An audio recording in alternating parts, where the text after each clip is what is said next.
everybody, Jason here from Off the Beaten Path, and we're heading off on another trip. We're down in the King Valley heading towards Cheshunt. There's a fair bit of rain up around Albury-Wodonga where I live, and down around here near Cheshunt, which is where we're heading to. Going to start down near Lake WIlliam Hovell today. So there's a fair bit of rain last night. Looks like it's cleared up, hard to say. There's a fair bit of cloud at altitude. I'll spin this camera around when I get a clear view again of the hills up ahead. But yeah, there is a fair bit of cloud at altitude, so we'll see how things go. Was hoping to have a couple of pods along with me today, because going to be tackling some steeper stuff today in the 70, and I'm still getting used to driving this thing. It's completely different to the Pajero in the way that it handles and the way that you drive it. I'm still getting used to figuring out what gear to be in, and I'm still getting used to throttle control on this thing. Thinking long and hard about actually fitting a throttle controller, just to see if that makes it a little easier, because I find particularly in low gears that I tend to be a bit jerky on the pedal, particularly on rough ground, not surprisingly. So anyway, we'll see. Looking forward to it though. Yeah, you never know. We might get to finally try the Sherpa winch out today. That could be fun. Anyway, we'll see. Not the best view from here, but you can see there is a fair bit of cloud cover, sort of up in the hills there. We're just coming into Whitfield here, so not far from Cheshunt. I will put the camera back on when we get to Cheshunt. I think they're in the middle of doing some major road upgrades there. Just coming into Cheshunt now. You can see all the roadworks that have been done here to upgrade the road here, new curb and gutter.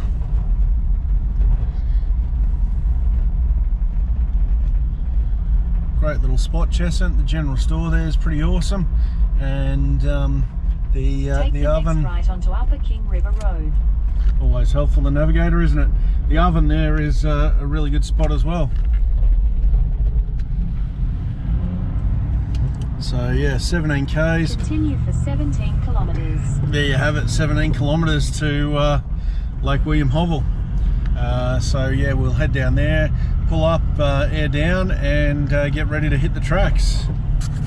Hey guys, starting another trip here. We're down at Lake WIlliam Hovell, just past Cheshunt, and about to head up into the hills, probably taking on Buckland Spur if we can get there today. Bit of rain last night, so not sure how wet and slippery the tracks might be.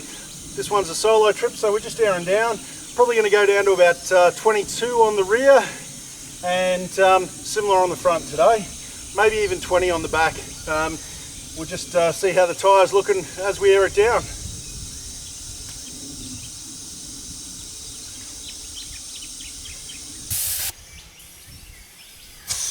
So let me tell you that today, for whatever reason, the flies are dynamite here. We ended up going down to 20 on the rear, so we'll go probably 22 on the front. I need to remember that with 16-inch wheels on this instead of 18-inch like the Padge had, I've got a fair bit more sidewall to play with, even though these tyres are slightly smaller. These are sort of 32s, I think, and the Padge had sort of 32.5, nearly 33s. So we do have a lot more sidewall to play with. The other thing I need to remember, of course, is lock the hubs in. So yeah, something to remember with the 70, and I'm getting in the habit now of doing that when I'm airing down, and then unlocking them when I'm airing up. Just takes a bit to break the habit.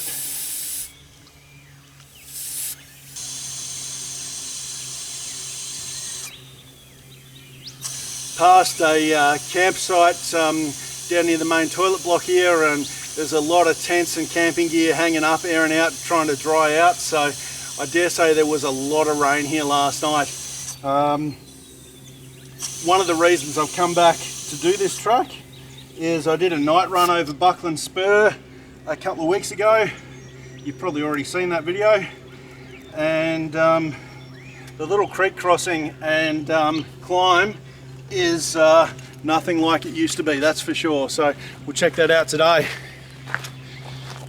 Hey everyone, so here we go, heading to Buckland Spur, at least that is the plan.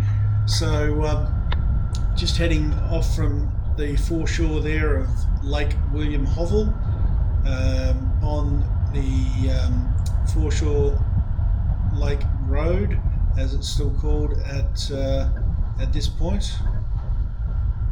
Hey guys, alright, so we're just starting along Lake WIlliam Hovell here.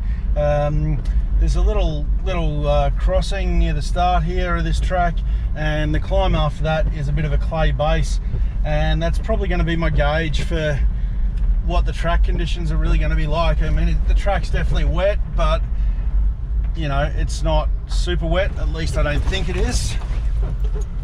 There we go, a little bit bumpy. How slippery that climb is probably going to tell me a lot about track conditions and you know, how much I want to push on, or whether I want to try and find an alternate route. So anyway, we'll see when we get there and go from there.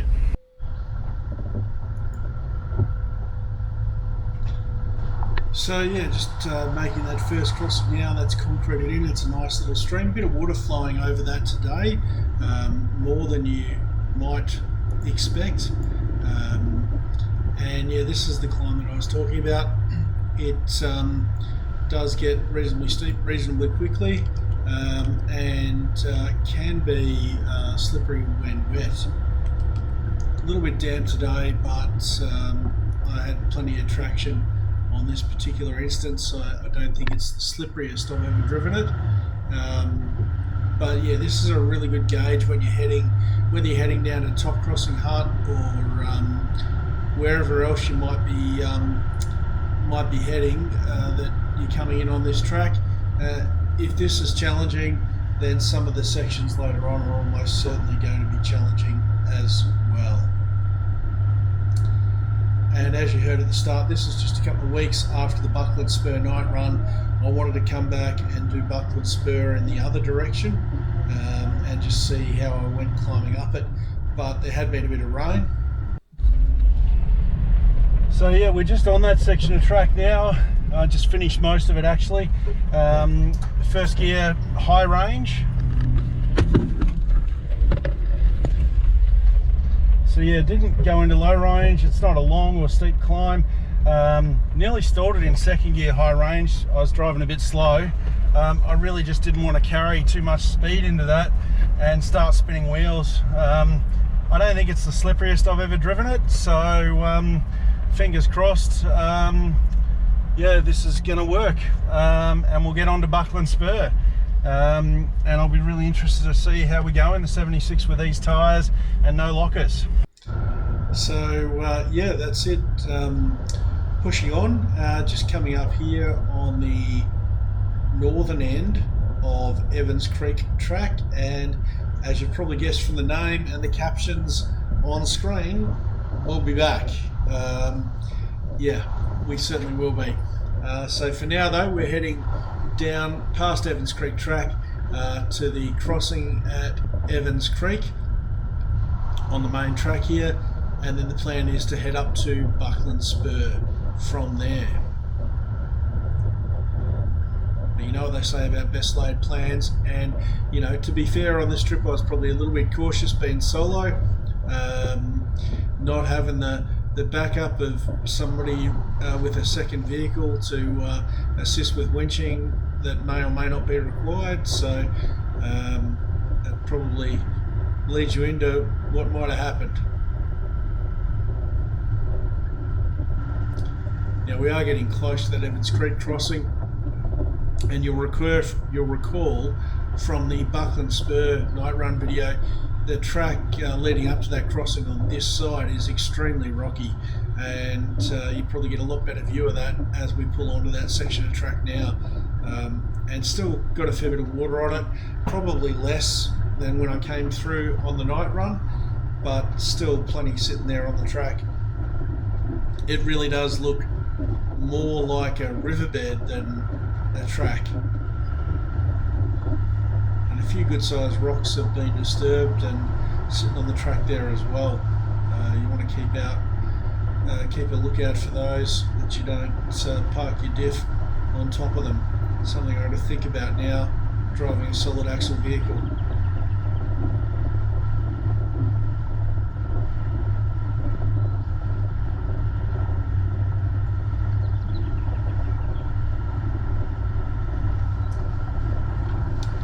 But yeah, slow and steady does it along here. You don't want to try and take this too fast. It's just very simply too rocky for that.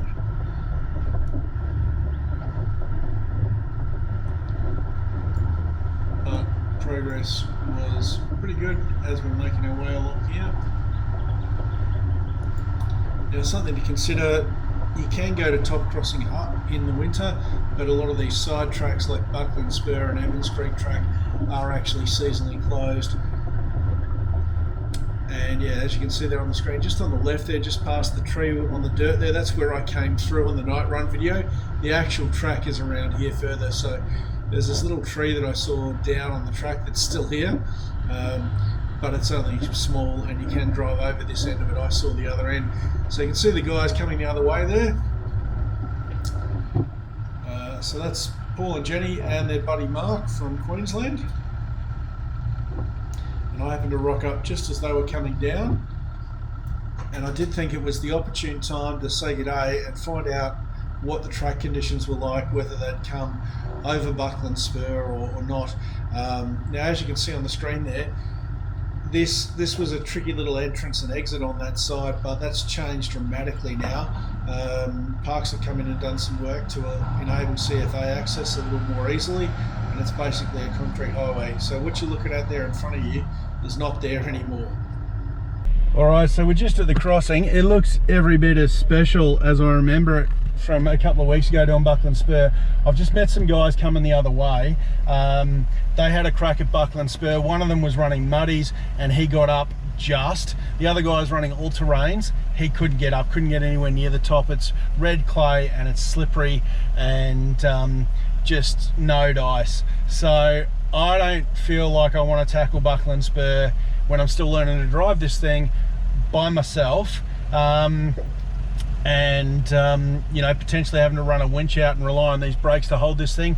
Yeah, they were trying to get through to Craig's Hut, so yeah, we might save Buckland Spur for another day when it's dry. It is wet, it is slippery. They were supposed to be at Pineapple Flats last night, couldn't get there, so they camped up near Top Crossing Hut because they couldn't get over Buckland Spur. So anyway, we'll see what's what.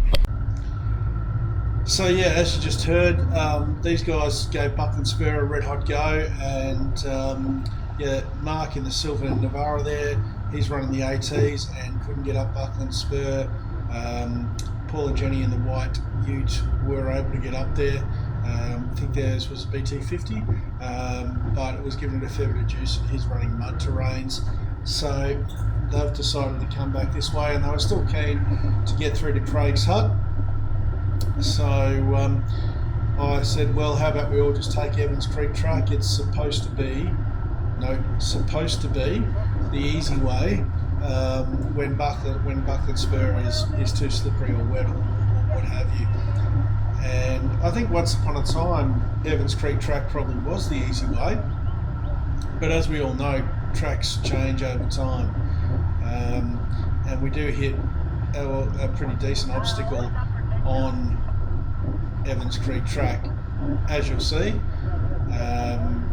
which I solve or attack in my usual way with a 76 by having a fairly heavy right foot. So yeah, short drive there, and we're back to the turnoff and heading on to Evans Creek Track to head up to Buckland Spur and then over to Tomahawk Hut. You see the disco coming the other way. I'm not sure how far he's going to get, or whether he'll just get to Evans Creek Crossing and take a look at that and say thanks but no thanks. But yeah, so we're on Evans Creek. This is the first time for me doing this track. Have never driven it before, and these guys were silly enough to listen to me when I said, yeah, it's supposed to be the easy way, it should be fine, shouldn't be any trouble at all. Famous last words, as they say. But look, the first part of the track is living up to that. It's a really nice drive, really a two-wheel drive track. The other bonus of coming this way is there is a campground on Evans Creek Track, and there's a hut there, so another high country hut that I've never been to before, and this did end up providing an opportunity to visit that hut, so that's always a good day out when you're finding another hut in the high country. So yeah, certainly making good time here, gently working our way up the hillside, and just really quite a scenic, easy drive. We were being lulled into a bit of a false sense of security, and we were starting to believe that it really was going to be quite an easy, simple drive. A little bit of a switchback here, but you know, still nothing difficult.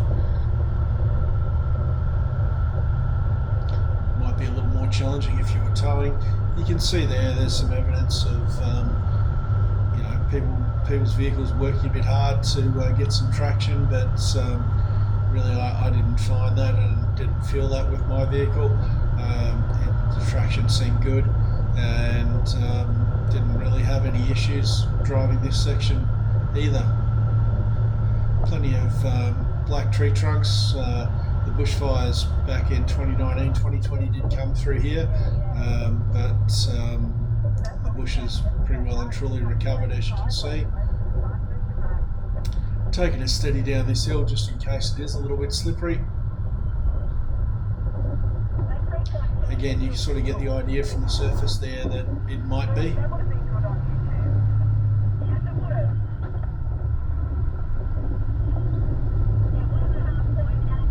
I think that skid in the middle there is probably from a trail bike.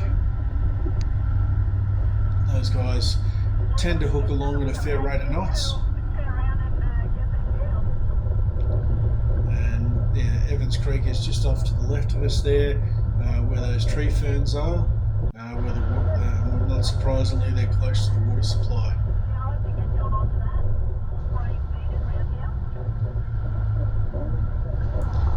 I think that's a little spring on the track as much as anything. But as you can see, look, certainly the vast majority of Evans Creek Track is a really easy drive. You could drive your all-wheel drive vehicle along here pretty comfortably for most of this, and not have really any issue. You can certainly get all the way to the hut without tackling anything too difficult. That's for sure. So if you are looking for a hut to visit and you don't want the drive to be too difficult, this is a great option. Here they've actually done a fair bit of track remediation. You can see there's been a bit of a landslip on the right hand side and the left there, and they've had to rebuild the track and dig some more out. It was perfectly fine for us, but talking to friends that live in the area, the track was actually closed several months prior to when we went through here for that repair.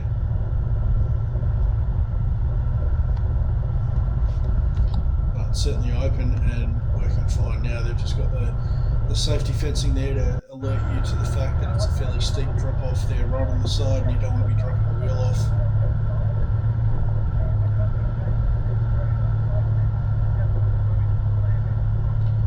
And again, it's not too long and we're sort of climbing again.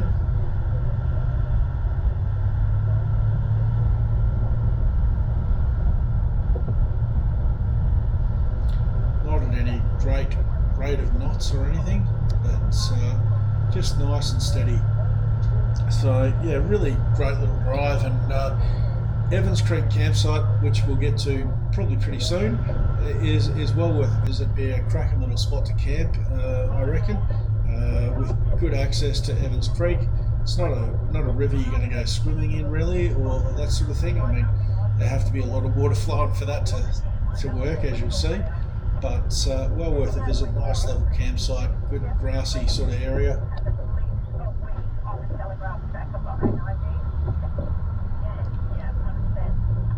You can certainly see evidence, you know, on the track and near to the track of the rain that's been through in the last week and causing the track to be a little softer.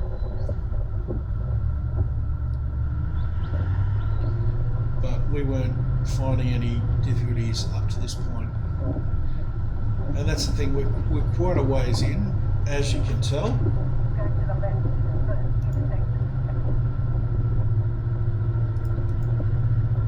So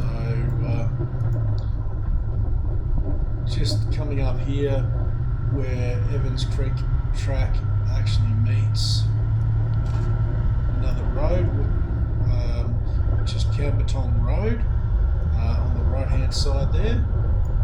So we continue taking the left arc on Evans Creek Track, and yeah, it's not too far past here that the campsite and the hut actually is located. So that first section that we've driven of Evans Creek Track is 9 kilometres long. By the time you get to the hut, that's probably about 10 k's, and we're just pulling into the campsite and the hut here now. As you can see, nice level grass campsite there on the right, some more down here on the left of the hut. It's quite a small little hut, this one. Never seen it before. Pretty good nick. It's actually a log hut, a little bit different. Evans Hut on Evans Creek Track. Great little hut here, cracking camping spot. Built-in table, fire pit there. Table someone's left behind. Nice timber floor. Show me about the graffiti in here. Now I didn't see this on the HEMA maps, but some of the maps do have Evans Hut marked. Yeah, this is a couple of k's before Evans Track meets the Buckland Spur track. The river is just down here.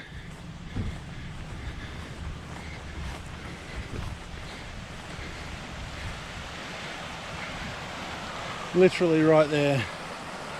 So that's Evans Creek that flows down to Lake WIlliam Hovell. So cracking camping spot here.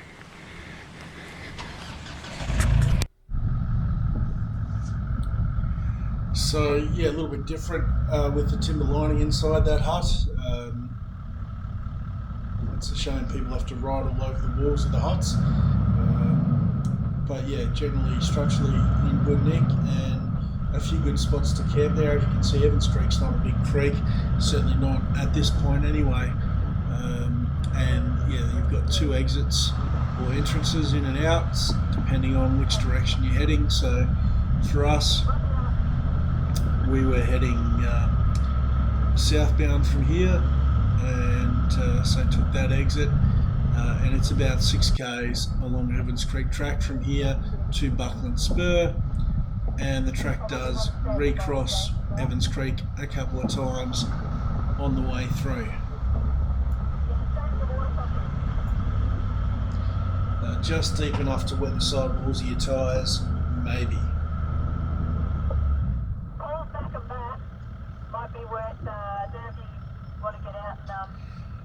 So just got the announcement over the radio that they have come to a section ahead of me here that is a little challenging. So I decided just to pull up. So Paul and Jenny in the BT50 with the mud terrains are in the lead. Mark in the Navara with the all-terrains.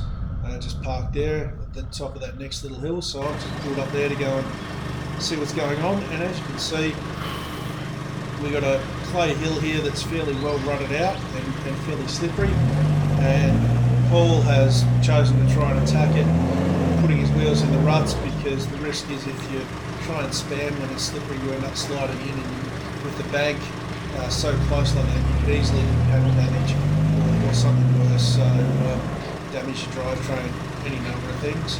So he's decided to see if he has enough clearance to actually drive the ruts and push out. What you're not seeing here as well is up further on the right hand side of the track, because I'm sure you're looking at this footage going, So close. why is he not just driving on the right? There's a great big hole in the middle of the track on the right hand side, because I think a lot of people have taken that line and they've dug it out with their I'm thinking 35 or 37 inch tyres. So that's the reason Will has taken this left hand line. Stuck across. Because the right is not really driving Yeah. it. When you get up further, it's a lot more apparent. Yeah. At the moment here, he's kind of dipping out. Needs maybe a little bit more run up or something. And it's that balancing act between how hard do you push and run the risk of potentially damaging something. So you can see there, he's getting to a point. No, I think he needs to get back and here. just dipping out. Do you want to bring it back a bit further? Yeah, I'm thinking if you come back nearly to where Mark is, you might have half a chance. Yeah, we've got to get Yeah, those bloody big holes there. I see that, yeah. Yeah, I reckon if you come back to where Mark is, you might have half a chance of getting out of that. So he is trying to get out of those ruts at this point, but when it's this slippery, it's very, very hard to get across. You saw that on previous videos with Dan, and you can see how slippery that clay is.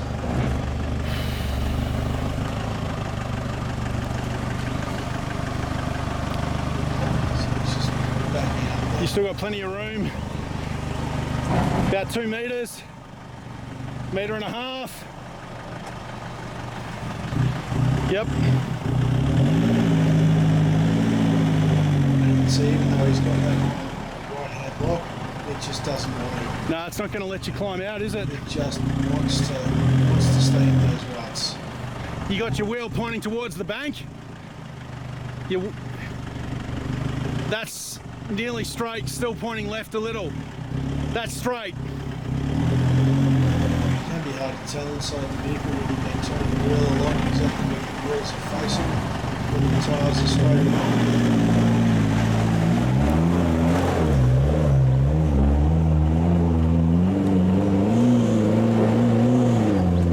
So it's giving that a bit of gusto. And that right rear tyre wheel has just slipped into that hole that I So mentioned. bloody close. So you can see it extends that far across the track. So we did have to reach him up. Didn't actually get footage of that, too much footage of that, but we got some here. Sort of see that rear wheel there, and just how far that is buried in the ground. So the front left doesn't have a lot of traction. No diff lock on the front. So it's really left to the traction control to sort that out and put a bit of drive into that front right wheel. It is doing that. Slack in a minute, you'll start driving. I really thought once he was out of that hole, he would start driving it, but you can see even there, he's still got the throttle on, and the winch is still taking up some tension. That's how slippery this hill is. And as I said, put a bit of a view there of just how big that hole in the track is, back behind all his rear wheels there. So his throttle control here is just spot on. Just got enough to keep it idling and without, going crazy. Yeah, I can't believe he's still not driving it. And just waiting to try and get some traction on those tyres. Still the winch doing a lot of that work. And you can see just as he presses it there, the vehicle actually takes up the Oh, I slack. don't think I was recording any of that. Now, I've gone down to my vehicle, so one of the So guys, that's it, record there now. That's it, Jennifer yeah. from Wildhorse Gap was recording this for me. It's always hard using somebody else's camera, so didn't get much of Mark's run, but he's had a good crack at it, but he's ended up even further across the bulkhead and pretty well stuck Hang on. in that hole in the middle of the track that we just mentioned. Tell Mark, second gear, just let it ride.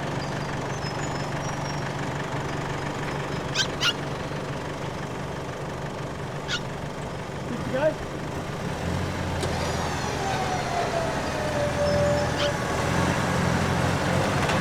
And you can see he is pretty well stuck in there.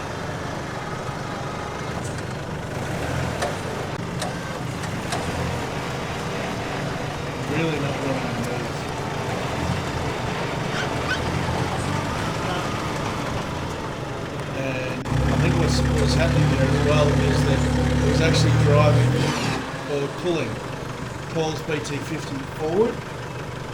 So he's let some tension out of the winch and decided to put some wheel chocks there under that front wheel to try and assist with his car and not leaving. Taking that tension back up. You can see I've put the 76 up. So I actually thought Mark was up, so I started bringing my car up ready to tackle the hill and found that he was still there, still winching. So a bit of a view from behind. You can see how buried his back wheel is on that track. You can see I got my winch controller plugged in ready. Mark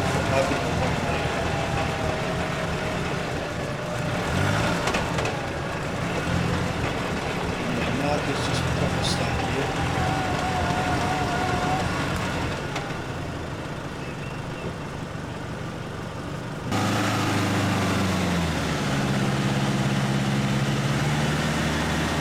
Starting to be a bit of movement.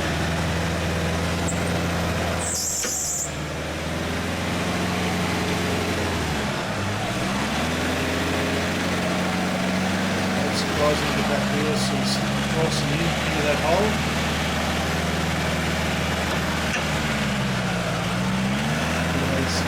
Into the ruts and just helping the winch a little bit again. Really good throttle control there. And he's just starting to get a little bit of traction. Keep coming, still on you. I was just concerned there about running over Paul and or hitting Paul's car, but yeah, just wanted to make sure he was up and had enough traction to drive. Alright. So this is, once you get to topic. So the next section is a little bit rutted and slippery as well. So Go, go, go! I'm not sure what happened there with Mark, but he's been able to restart okay. And climb that section of hill. Go, go, go! Keep going, keep going, keep going, go, go, go!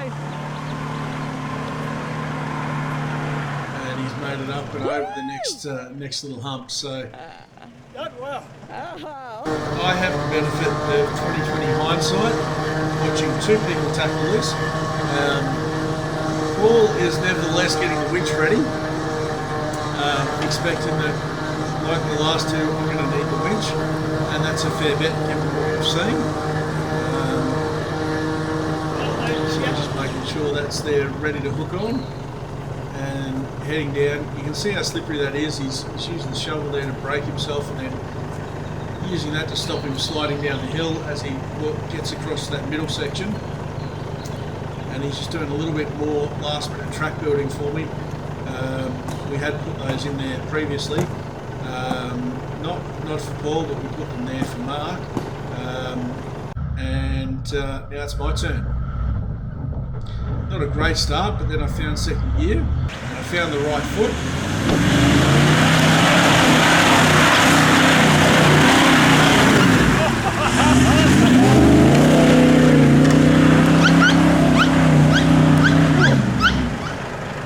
And that was that. That's how you do it. That's how it should be done. So the view from inside, you get a bit of a view of just how big that hole was. And yes, I did know Mark's car was there, and just kept the gas on until I got up and over that hill. Didn't want to get stuck there and have to winch. And keeping in mind I'm running road terrains, not even all terrains, but a little bit of a heavier foot. Go on, what do you got to say? That was fun. That was a lot of fun. That's why I went to the VA.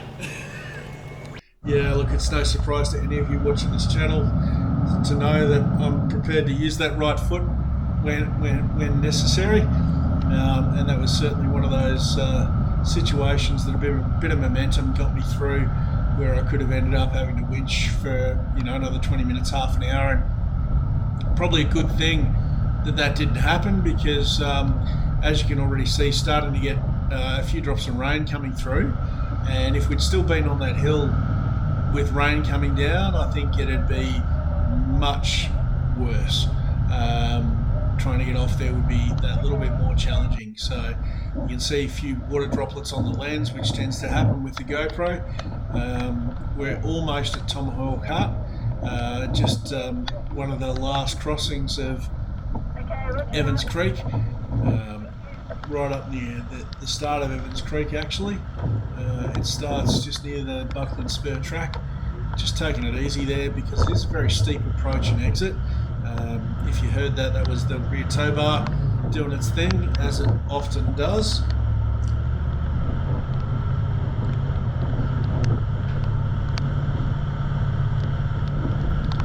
And yeah, look, the rest of this track is pretty drivable. It's not too long actually, and we're back up on Buckland. I shouldn't say back up on Buckland Spur because we were never on Buckland Spur, but it's not too long until we're up on Buckland Spur. Just that one section of track that's been a bit ripped up and a bit soft. Just, you know, one clay hill is all it takes to make a track difficult, honestly. Without that hill, you'd drive this in an all-wheel drive car probably all day, every day. But one clay hill and some rain in the preceding days changes things markedly. So that's something to keep out if you're looking at tackling Evans Creek track. Just keep an eye out for that hill. As I said, there's that massive big hole, assuming that's still there, on that hill that you really don't see until you get up to it. And getting out and walking the hill first is the way you find those sort of things, which is exactly what Paul did. As the first person there, he had a good look at it before choosing which line he would take to attack it.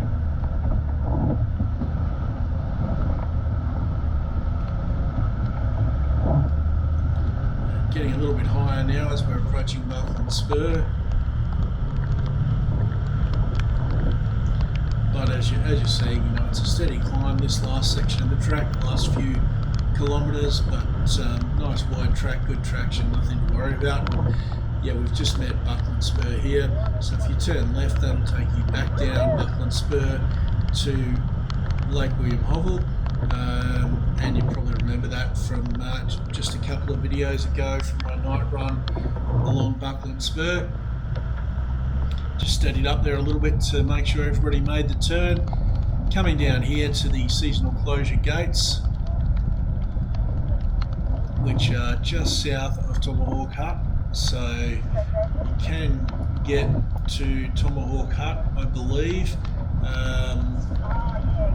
even when the seasonal closures are in effect, but that's about as far as you can get. We're just coming up on the hut now.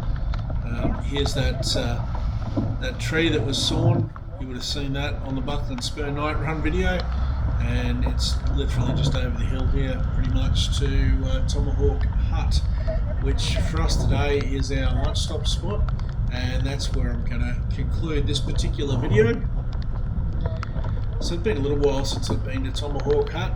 It's nice to take the opportunity to check it out again. Great little hut. Bizarrely, somebody had been here before us and left a fire going, which is not cool. So here we are, Tomahawk Hut. Been a little while since I've been here. Did the night run not that long ago, but didn't stop.